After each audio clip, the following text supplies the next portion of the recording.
Essayez d'aimer vos questions, ne cherchez pas des réponses. Cette idée se trouve dans les lettres à un jeune poète que Rainer Maria Rilke publia en 1929.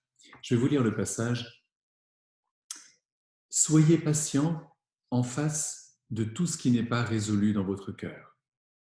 Essayez d'aimer vos questions elles-mêmes. Ne cherchez pas des réponses qui ne peuvent vous être apportées parce que vous ne saurez pas les vivre. Et il s'agit précisément de tout vivre. Ne vivez pour l'instant que vos questions. Peut-être simplement finirez-vous par entrer insensiblement dans les réponses.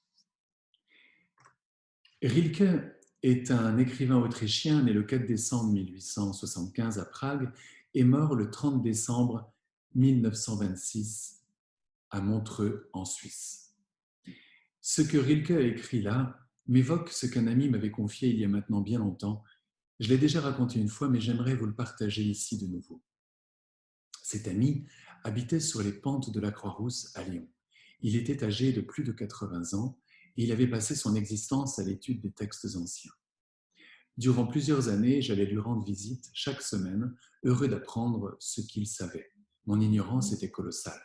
J'avais soif de l'entendre me parler des vieilles civilisations, de Sumer, de Babylone. Je grimpais les escaliers jusqu'à sa petite piaule dont il avait entrebâillé la porte en signe de bienvenue.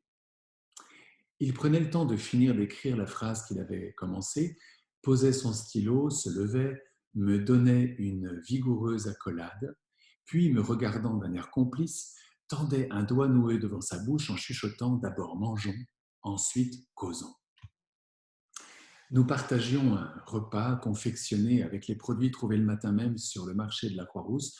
Il y avait des andouillettes ou des rognons arrosés copieusement d'huile d'olive dont il raffolait. Et ça mitonnait tout le matin sur un réchaud électrique posé à même une petite étagère dans un angle de la pièce. La tapisserie était d'ailleurs huileuse jusqu'au plafond. Elle se souvenait des splendeurs que cet ami préparait pour ses convives chaque jour. Un jour, à la fin du repas, il m'avait fait le cadeau d'une très jolie métaphore. Il s'était saisi d'un crayon et avait tracé sur un petit bloc-notes un tout petit cercle avec application. Puis, il avait assombri la surface de la feuille tout autour et après une longue minute de coloriage, je vis apparaître un disque blanc sur un large fond noir. Alors, sans détourner les yeux de son croquis, il me dit à peu près ceci. Tu vois, ce disque blanc, c'est tout ce que j'ai appris dans ma vie. C'est la somme de mes connaissances. Et là, cette obscurité infinie, c'est ce que j'ignore encore. À la périphérie du cercle, ce que je connais touche à l'inconnu et des questions se forment. Ah, il fit une pause, me fixa pour voir si je suivais. Il adorait les silences éloquents comme ça. Il ménageait ainsi son effet. Et après un instant, il me dit « À la fin de ma vie, le disque a grandi considérablement. Mais sa circonférence est désormais tellement étendue qu'elle est en rapport avec bien plus d'obscurité que jamais. Les questions que je me pose sont beaucoup plus nombreuses aujourd'hui qu'avant. Alors comprends bien qu'avec ce disque blanc que je n'ai eu de cesse de faire prospérer, c'est mon ignorance qui est devenue colossale. Nous sommes trop intelligents. Nous croyons devoir puiser de nos connaissances les solutions aux problèmes qui nous préoccupent, et en réalité, nos connaissances ne nous servent qu'à mettre en lumière ce que nous ne savons pas. Elles nous font toucher à l'ombre, et ce sont les réponses qui sont encore dans l'ombre, à la périphérie du cercle blanc, qui font naître les questions que l'on se pose. En quelque sorte, les réponses que l'on ignore précèdent les questions. Quand nous nous posons une question, c'est que la réponse est déjà là, devant nous, dans l'ombre. Mais comme elle est dans l'ombre, pour la découvrir, il est très important de ne pas s'aveugler avec tout ce que l'on croit déjà savoir, ni avec ce que d'autres disent savoir. Il est donc important d'apprendre à cesser un instant de penser au sujet de la question, mais de la tenir en conscience, avec persévérance.